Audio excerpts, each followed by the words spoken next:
Have you ever wondered what would happen if you spent your whole life trying to become someone else? Have you ever asked yourself why people chase acceptance from strangers while forgetting the person they were born to be? Well, this is one of those stories. Once upon a time, there lived a young Indian lady named Tara. She had spent most of her life in a lively city in India, where colorful streets, familiar voices, and the aroma of homemade spices made every day feel like home. But when her grandmother invited her to live with her in the quiet village of Meadow Green, Tara believed she was beginning the greatest adventure of her life. The village of Meadow Green looked like something straight out of a storybook. Stone cottages stood proudly beside winding paths. Ivy climbed old brick walls. Horse-drawn carts still rolled through the streets. And every evening, warm light spilled from windows as families gathered around fireplaces. It was beautiful. But beauty, as Tara soon discovered, did not always mean belonging. "Oh, Grandma," she had said on her first evening, her eyes sparkling with excitement. "Everyone looks so kind." "I know. I will make many friends." Her grandmother smiled gently. "I hope so, my dear." The next morning, Tara wore one of her favorite Indian dresses, embroidered with delicate patterns. She braided her long black hair and happily joined a group of young women strolling through Meadow Green. She smiled.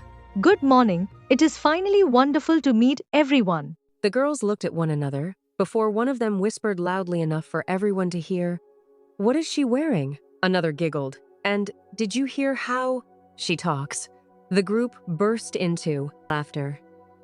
Tara forced a smile, but by the time she reached home, tears streamed down her face. Grandma opened the door before she even knocked. "Oh dear." Tara hugged her tightly. They laughed at me. Her grandmother gently stroked her hair but said nothing. Perhaps tomorrow would be different. But tomorrow wasn't different. One afternoon, the girls invited Tara for tea. They discussed books. "I love stories from India," Tara said happily. "They always have beautiful lessons." One girl rolled her eyes. "That's rather childish." Another laughed. "We prefer mystery novels." Tara quietly nodded. "Oh, perhaps I should like those too." She returned home in tears. Days passed, then weeks.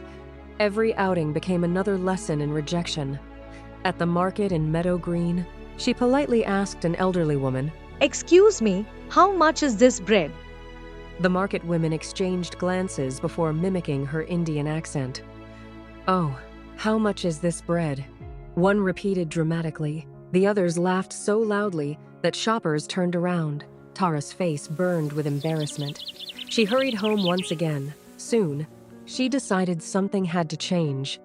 "If they don't like who I am," she whispered to herself, "then perhaps I should become someone else." From that day on, Tara convinced herself that the only way to belong in Meadow Green was to stop being Tara. Every night, she stood before the little mirror in her bedroom, practicing a British accent over and over again until her throat became sore. "No, that's not right," she would sigh before trying again. She slowly pushed her colorful Indian dresses to the back of her wardrobe and replaced them with clothes that looked just like everyone else's. Whenever her friends shared an opinion, she quickly agreed. "Oh yeah." She laughed at jokes she didn't understand. She pretended to enjoy activities she secretly disliked. She smiled until her cheeks ached. Little by little, Tara stopped asking herself what she truly liked. Instead, she only wondered what everyone else wanted her to be. She believed that if she could become enough like them, they would finally accept her. But no matter how hard Tara tried, nothing changed. The people of Meadow Green still found reasons to criticize her. If it wasn't her accent, it was the color of her skin. If it wasn't her clothes, it was her interests. If it wasn't her interests, it was the way she expressed herself. No matter what she changed, it was never enough. Soon, Tara no longer recognized the young woman staring back at her in the mirror. The sparkle in her eyes had faded. Her cheerful laughter disappeared. She looked exhausted, empty, lost. Every morning felt heavier than the last. She had spent so much time trying to become someone else that she had almost forgotten who she really was. Her grandmother watched all of this quietly. She noticed the forced smiles, the long silences, the sadness hidden behind Tara's eyes, and she knew the time had finally come to speak.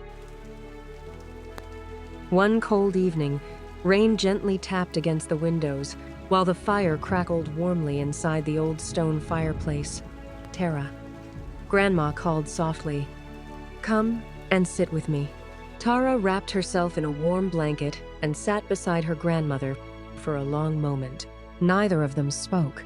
The dancing flames filled the room with a comforting glow. Finally, Grandma smiled. "My dear, do you know what I've been watching these past few months?" Tara lowered her head. "My failures." Grandma chuckled softly. "No, I've been watching a butterfly trying very hard to become a sparrow." Tara frowned in confusion. "What do you mean, Grandma?" Grandma gently held her hand. "You've been borrowing voices that were never yours. You've been wearing smiles that don't belong to you. You've been carrying opinions that aren't your own." She paused for a moment before continuing. "My dear, there are billions of people in this world, yet there has never been another person exactly like you. No two hearts share the same story. No two minds think exactly alike. Every single person was created with something wonderfully different." She squeezed Tara's hand lovingly. "So, why spend your precious life trying to play someone else's role?" Tears filled Tara's eyes. "But they don't accept me." Grandma smiled warmly. "Those who truly deserve your company will never ask you to stop being yourself. Never seek unnecessary validation from people. If someone cannot appreciate the original version of you, don't waste your life offering them a poor imitation." Those words settled deep inside Tara's heart, planting a seed of courage she had never felt before. That night, Tara lay awake thinking about every word her grandmother had spoken. For the first time in months, she wasn't thinking about how to impress the people of Meadow Green. She was thinking about herself. The next morning, she stood before her wardrobe without hesitation. She reached for one of her favorite sari, beautifully embroidered with colorful patterns. She smiled. "This is who I am." She stopped, forcing herself to speak with a foreign accent. She stopped pretending to enjoy things she disliked. She stopped agreeing with opinions she didn't believe in. From that day forward, Tara made herself a simple promise. "I will no longer live to become someone else's version of perfect. I will simply be me." As she walked through the streets of Meadow Green that morning, something had changed. It wasn't the village, it wasn't the people, it was Tara.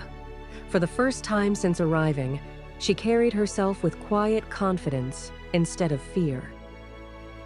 Later that afternoon, Tara visited the market.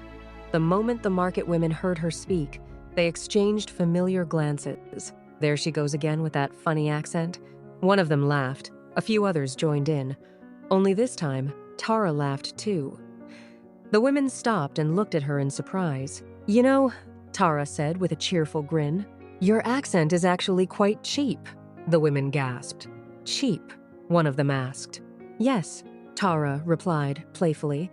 "Everyone around here speaks exactly like you." She pointed at herself with a smile. "But mine is rather expensive.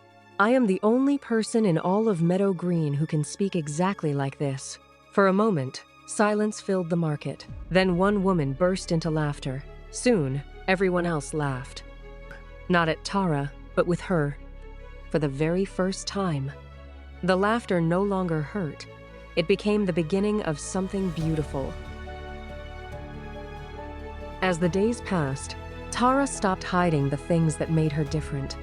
She proudly shared stories from India with the village children. She taught them traditional games that filled the streets with laughter. She introduced her neighbors to delicious Indian recipes And before long, many families were eager to taste the colorful dishes she prepared. Her cheerful personality returned. Her laughter became contagious. Her confidence inspired everyone around her. Slowly, the people of Meadow Green began seeing Tara differently. The same girls who once whispered behind her back now hurried to walk beside her. "Tara, would you like to join us? Tara, tell us another story about India. Tara, teach us another one of your games." Without even trying, Tara became one of the most loved young women in Meadow Green. She no longer chased friendship. Friendship found her, because people weren't drawn to the version of Tara that tried to fit in. They were drawn to the real Tara. One peaceful evening, Tara and her grandmother sat together outside their little cottage, watching the breeze dance through the trees. Grandma smiled. "So, how does it feel to become yourself again?" Tara laughed softly. "It feels lighter." She looked across the peaceful village and smiled. "I spent so much time trying to fit into everyone else's picture that I almost erased the masterpiece I already was." Her grandmother nodded, proudly. And that's the wonderful thing about life. The flowers in a garden are beautiful, not because they all look alike, but because each one blooms in its own way. Tara smiled as she took her grandmother's hand. From that day on, she never apologized for her accent, her culture, her complexion, her interests, or her perspective. She embraced every part of who she was, and in doing so, she discovered something remarkable. Authenticity attracts the right people far better than pretending ever could. Wherever Tara went in Meadow Green, people remembered her not because she blended into the crowd, but because she had the courage to stand out. For sometimes, the greatest thing a person can ever become is exactly who they already are.